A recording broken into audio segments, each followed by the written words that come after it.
All right, a very warm welcome to KUTV Weekend Live. Trust that you're enjoying your weekend. We have a lot in store for you this evening. So first of all, let's take a look at our top stories tonight.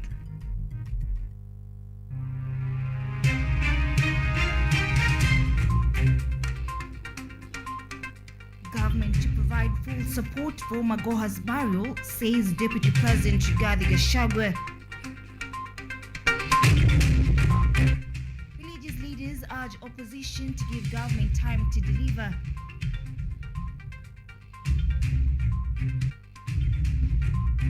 Opposition leader Raila Odinga to proceed with consultative Jacaranda meeting despite defections. And Kenyatta University Career Week Fair officially begins at Kenyatta University main campus.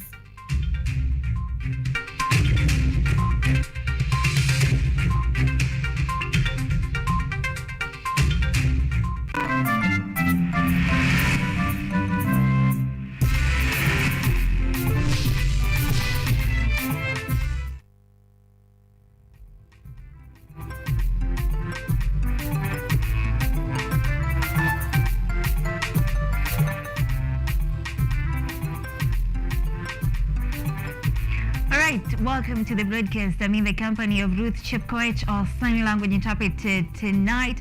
My name is Anne ODIDA. Let's get started. Now, Deputy President Rigathi Gachagua on Saturday led members of the cabinet and senior government officials to condole with Professor George Magoha's family at their home in Lavington Estate, Nairobi.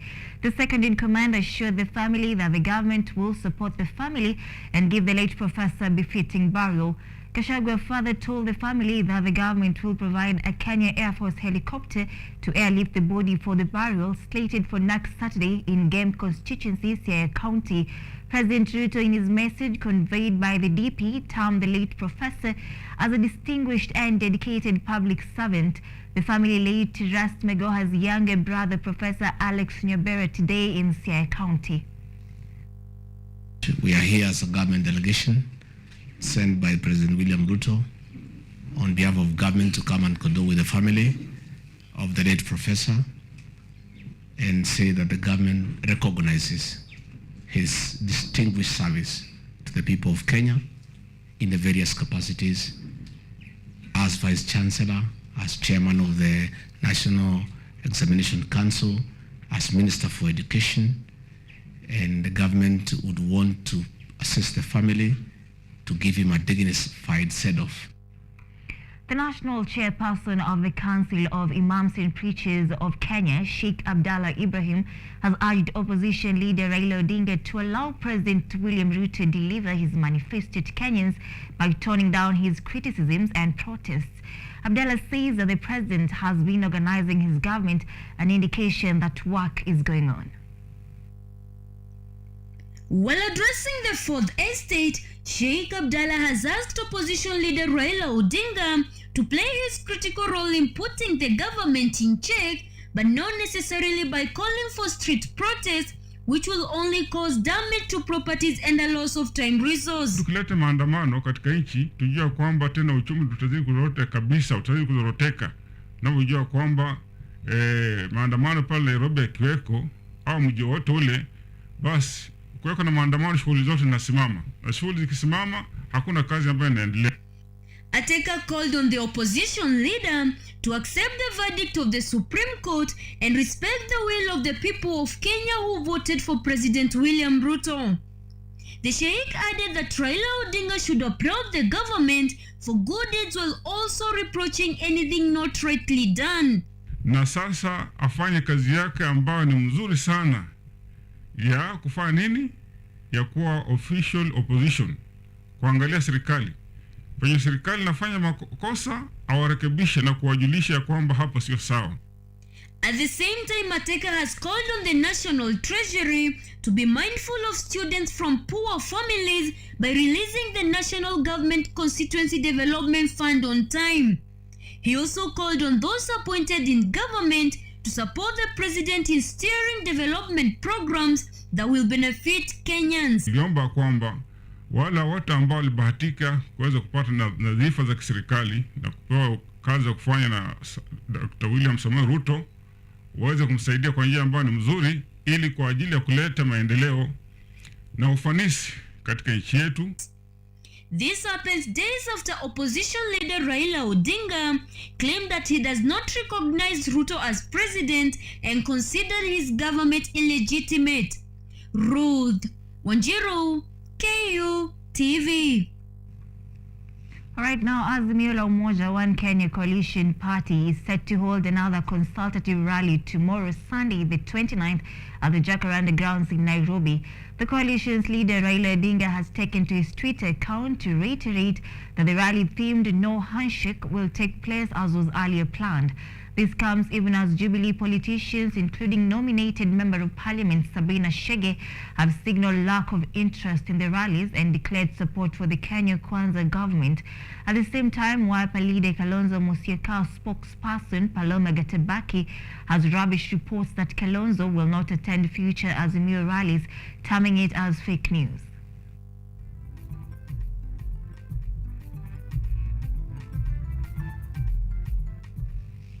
Elders from the larger Mulembe Nation have challenged the entire Western region elected leadership to join hands in soliciting development projects from the national government.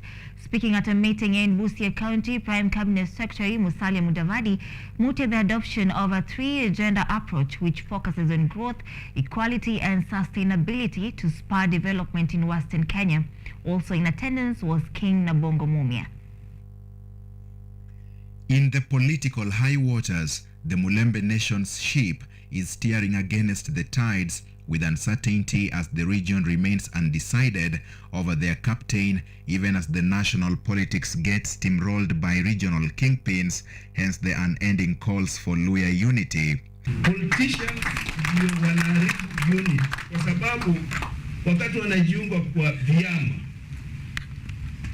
alafu wanakuja wanatuambia pigia hii chama yangu kura, usipige chama ya huyu kura. Mwishowe we end up being divided.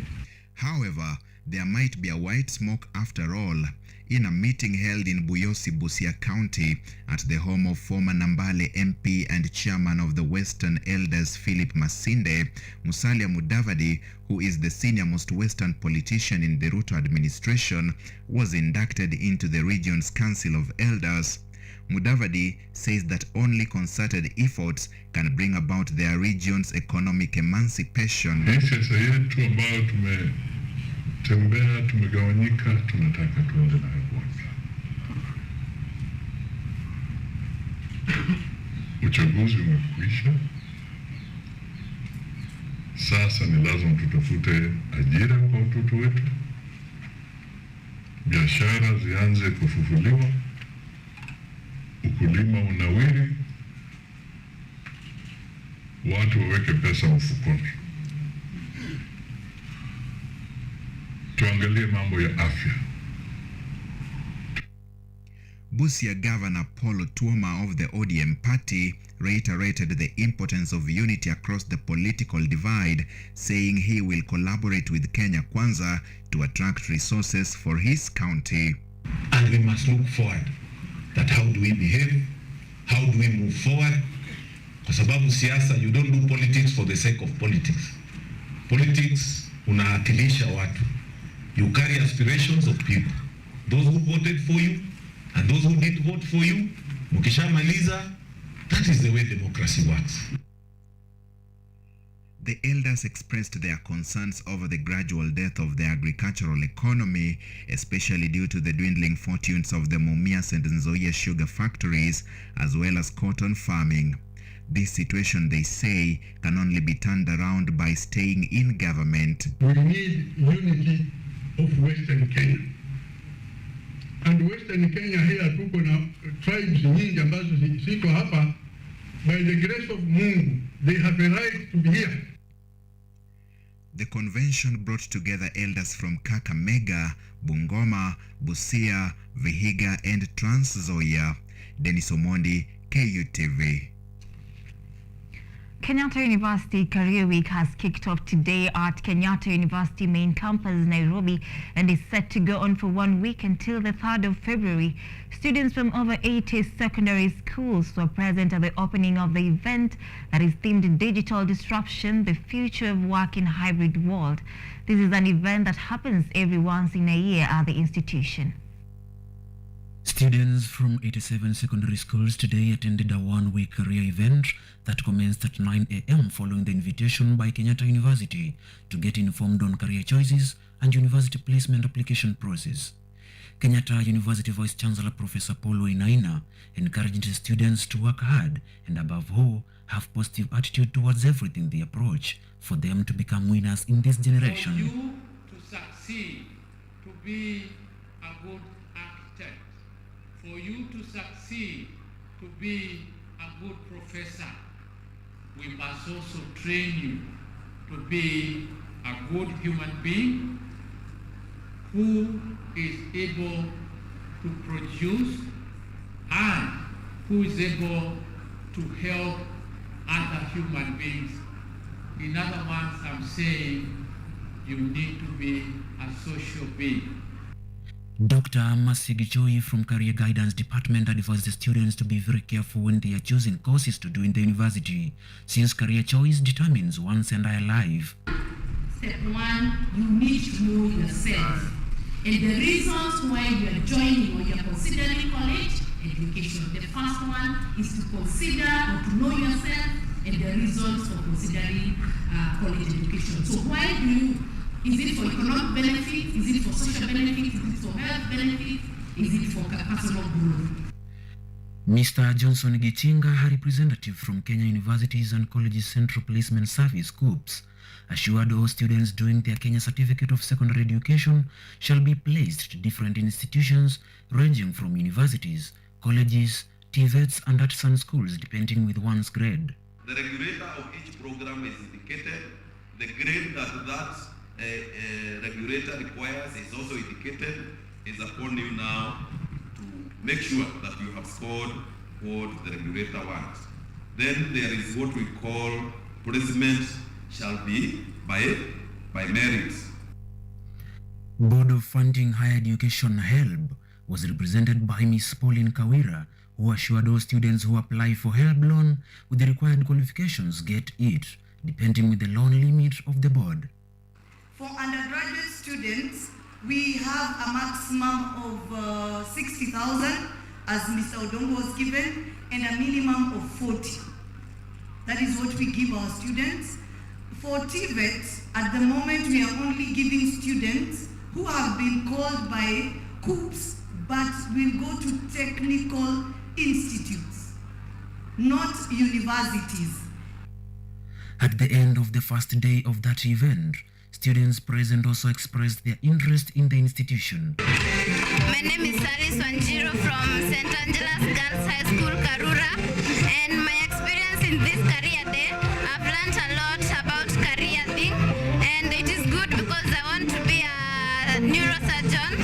I'm in Form 4 right now, so I will join this university after Form 4. I've come to learn that I can improve in my grades, I can get that grade that I'm championing for, and I will make it in KU.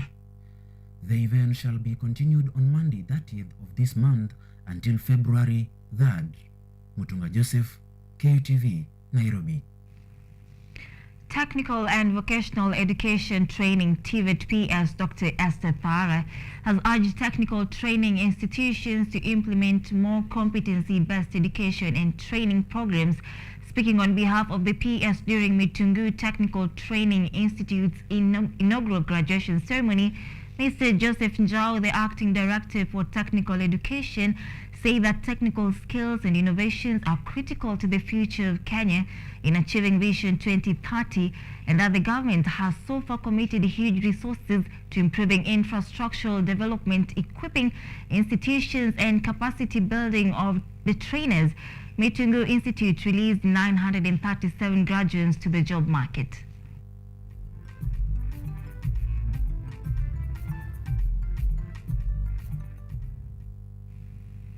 Jomvu Member of Parliament Badi Twalib has disbursed 2.5 million shillings meant for bursaries to 14 needy but bright secondary school students in the constituency. The MP says that an additional 33 million shillings will be given out to other students in secondary and tertiary institutions of learning. The MP also says that his main objective is to educate needy students through the NGCDF kitty.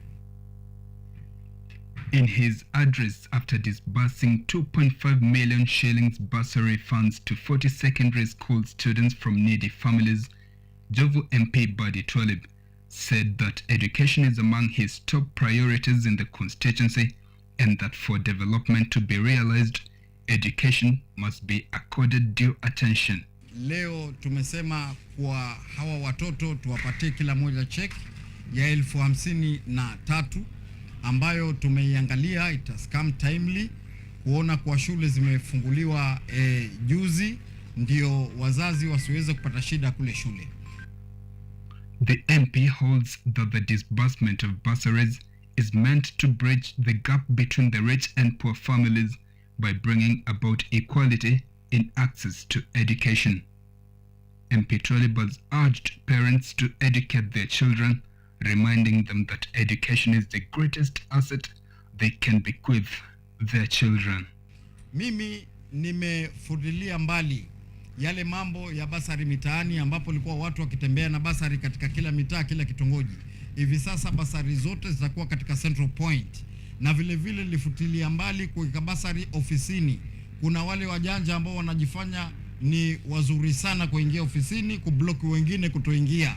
Kwa hivyo tukasema kila kitu tutaweka wazi kwa uwanja na tuiambia mashirika yale yote ya haki za kibinadamu. Kesho wakuje kuona kuwa kila kitu kiwe kitakuwa kwa sawa sawa. The MP further said that National Government Constituency Development Fund is set to disburse 33 million more bursary checks for students in secondary schools, tertiary colleges and universities. He has also vowed to ensure that the funds reach schools on time. Vile vile natangaza hapa leo, kesho tutaweza kutoa bursaries za high school, tertiary, college na university katika areas 3. Ward zangu zote 3, Mikindani itakuwa Amani, Jomvu itakuwa Jomvu Primary School na Miritini itakuwa pale Miritini Complex. The third term legislator has also asked learners to take advantage of the bursaries and better their grades in school. Furthermore, MP Badi wants parents to be more vigilant in monitoring their children's movements in the wake of increased child pregnancy and drug menace among school-going children. Joseph Kess, KUTV. All right, with that story by Joseph Kess, we are taking our first short break at this point. Stay with us.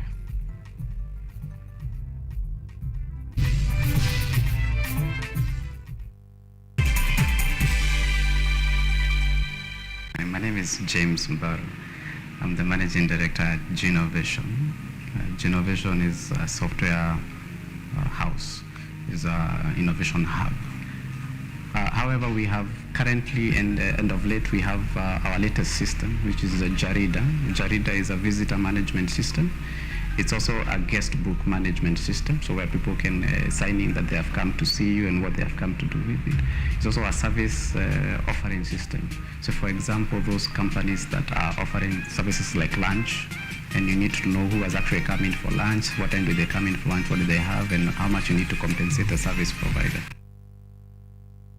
Kenyatta University Career Week 2023. Starting this Saturday the 28th, the ever-entertaining, educative and energizing high school fair will be taking place at the university's graduation square from 9 a.m. The event is open to all high school students free of charge.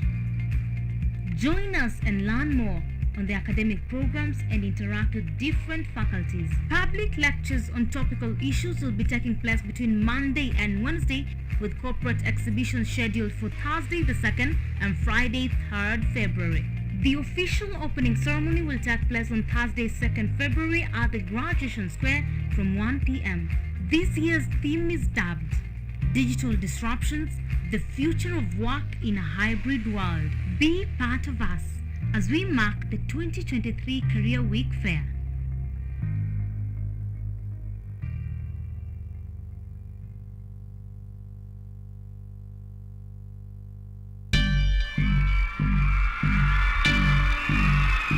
I'm a freshman in Kenyatta University. This is all what I've heard about campus. Campus is full of freedom. Ni cumulative. Mchezo hiyo ili boka gani kwani?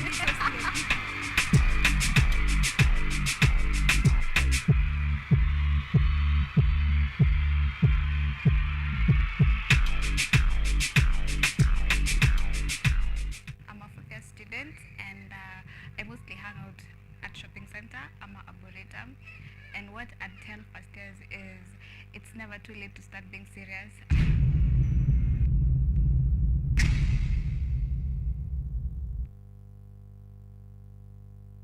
Welcome to Children's Corner. Welcome to Children's Corner. Children's Corner.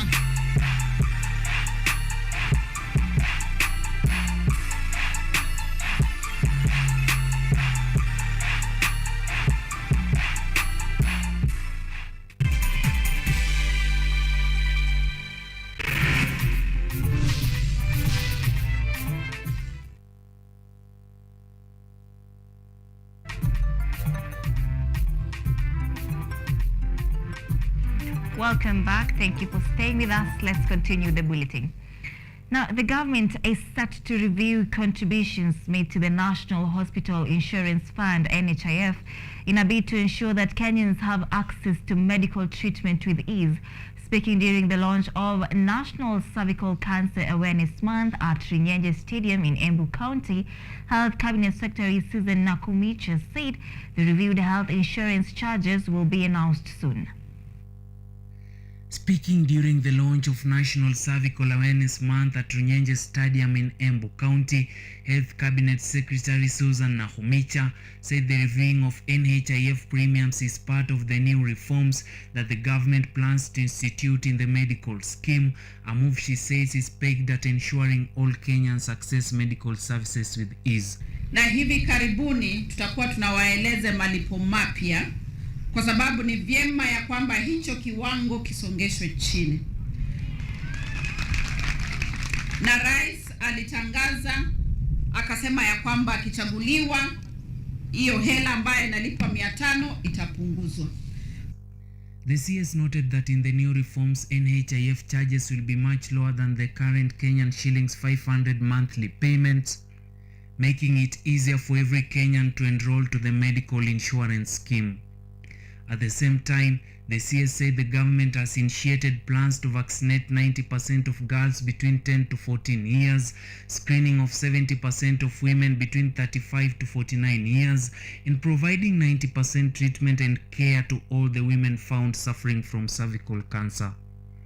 We are working towards vaccination of 90% of girls from the ages of 10 to 14 years, screening of 70% women between 35 and 49 years of age, and providing treatment and care for 90% of women identified with these cervical cancer diseases. Embu County Boss Cecil Mbarire on her side says that Embu has 142,379 women aged between 25 to 65 years who are eligible for cervical cancer screening.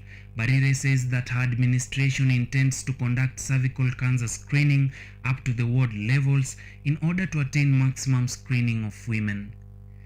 Tuko na wamama 142,379 ambao wako age 25 to 65 who are eligible for cervical cancer screening. Yani wamama over 140,000 katika Embu County wanatakiwa kuwa wanaenda screening kila mwaka. Cancer remains a global public health concern despite efforts in curbing the monster. In Kenya, cancer is the second leading non-communicable killer disease after cardiovascular diseases. Israel Omai, KUTV. Now let's take a look at what's happening across the neighboring borders. Tanzania's opposition Chadema party held its first public rally in 6 years this week after the government lifted a ban on such gatherings. Despite the restored right to rally, critics doubt Tanzania's Party of the Revolution, the second longest ruling party in Africa, will stop squeezing opponents and say a change in law is needed. Charles Kombe reports from Dar es Salaam, Tanzania.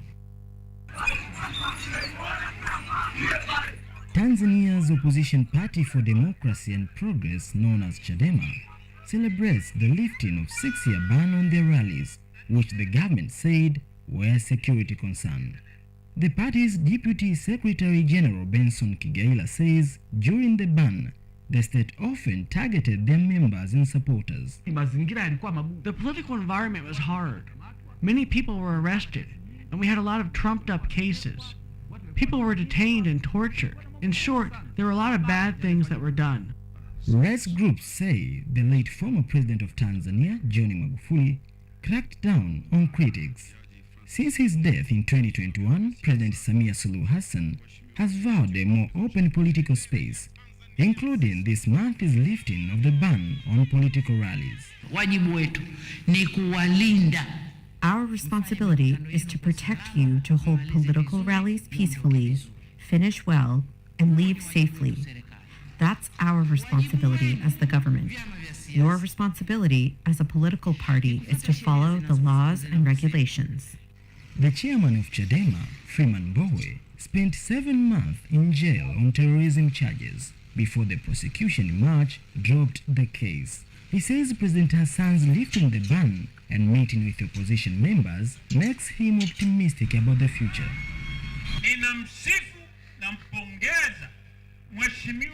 I congratulate Her Excellency President Samia Hassan on the way she agreed with our suggestions as Chadema during our meetings. She said to me, "Honorable Mbowe, let's find a way and a tradition of agreeing with each other."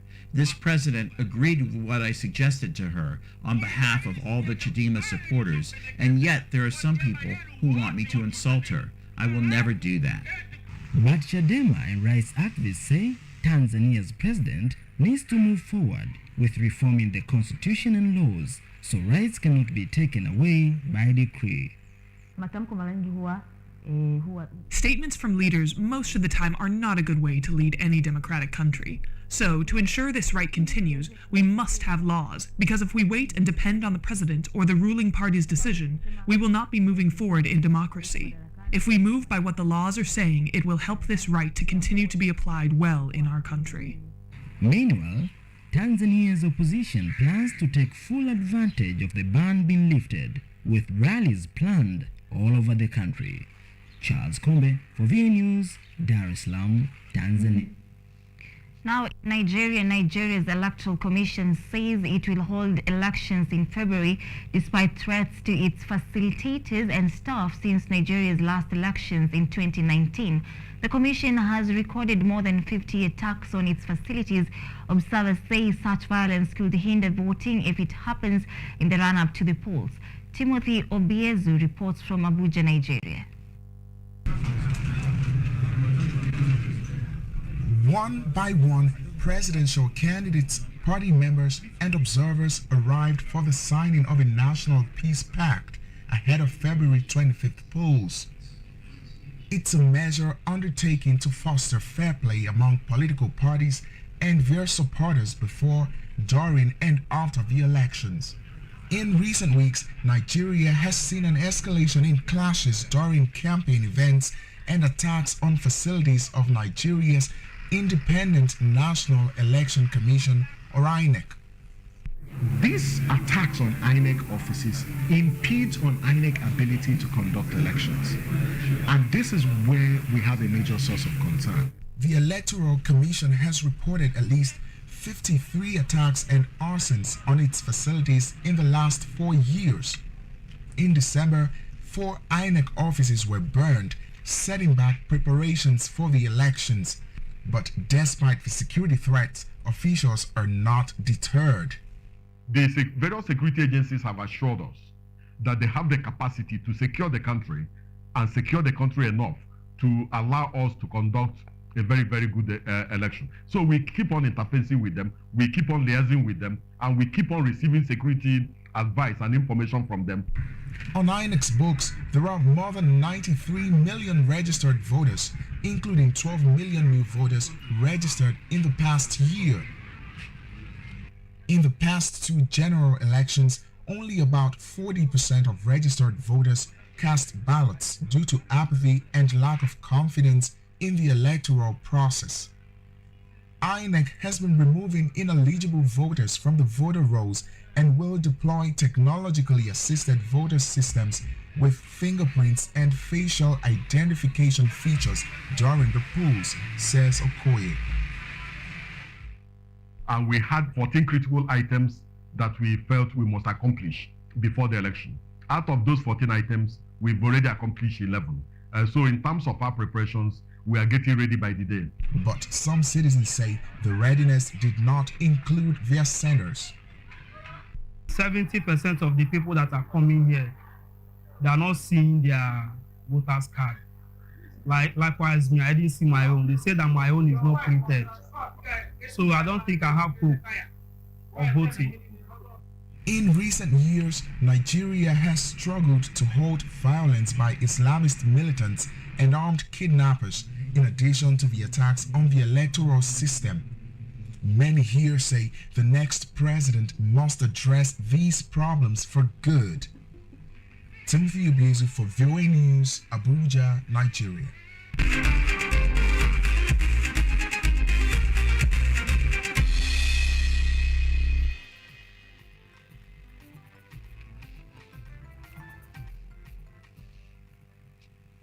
Right now in sports, Kariobangi Sharks shared a spoil with Bidco United in a 1-1 draw in the Football Kenya Federation Premier League that was played today at Kasarani Annex. Alex Keke opened the scorechart after only 3 minutes of playing before Kevin Mustamali scored from the spot to cancel Alex's goal in the dying stage of the game to force a draw.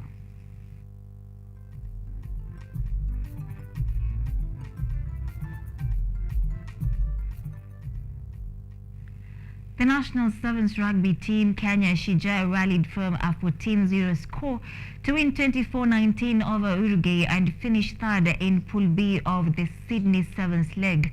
Diego Ardao and Mateo Vinales opened the scoring for the South Americans before skipper Nelson Oyo scored on the stroke of half-time for a 5-14 scoreline. Alvin Bufa Otieno added another score while Tony Omondi converted 2 tries and scored his own try to make it 24-19 final score. The Damien McGrath Chargers earlier lost 33-0 to New Zealand and 5-31 to South Africa in their other pool matches. Kenya will next play Spain in the 9th place quarter-final set for 2:16 a.m.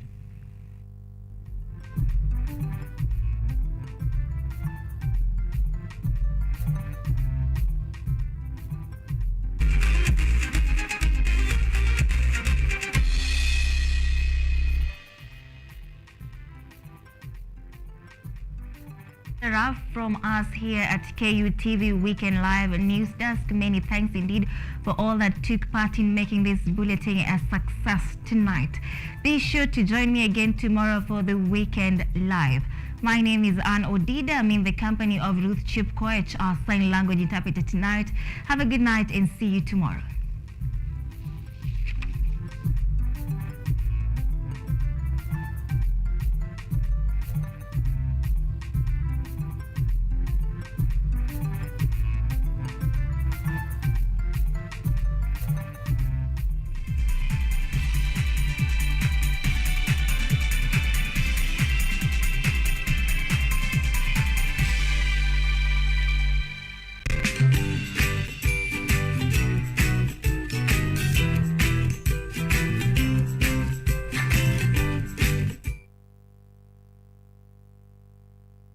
Vera Beauty and Fashion